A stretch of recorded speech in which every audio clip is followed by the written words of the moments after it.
In today's video, I'm going to teach you how to use Acuity scheduling efficiently in just 5 minutes. First things first, let's open up your browser and go directly to the Acuity scheduling website.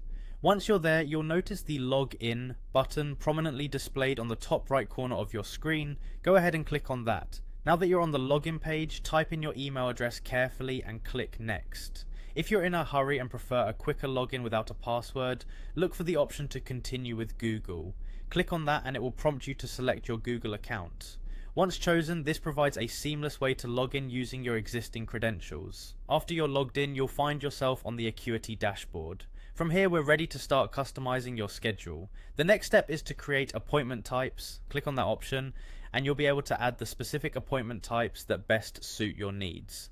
Don't forget to customize the details of each appointment type. This includes specifying the duration, providing a description, and setting the pricing if necessary. Once you're satisfied with your settings, make sure to click on Create Appointment Type to save everything. Next, it's time to define when you're available for appointments. Click on Set Your Availability. Here, you'll be able to outline your available hours and the days you're willing to take appointments. This ensures your clients have the most accurate information. Within this section, you also have the flexibility to set up recurring schedules or make exceptions for specific days when your usual availability might differ. Once you've configured everything to your liking, remember to hit Save to lock in your schedule. Now let's navigate to the calendar view by clicking on Calendar. This is where you can visually manage your schedule. You can choose to see your schedule by day, week, or month, whichever view suits your preference.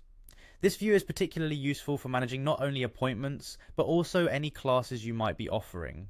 Lastly, to give your scheduling interface a personal touch, click on Design Your Scheduling page. This section allows you to customize the appearance and the various options on your scheduling page. You have full control over how your page looks and operates, making it a reflection of your brand and personal style. By following these steps, you're well on your way to mastering Acuity scheduling. Whether you're setting up appointments and managing your availability or customizing your scheduling page, you now have the tools to streamline your scheduling process efficiently. Thank you for joining me today, and I hope you found this walkthrough helpful. Until next time, happy scheduling.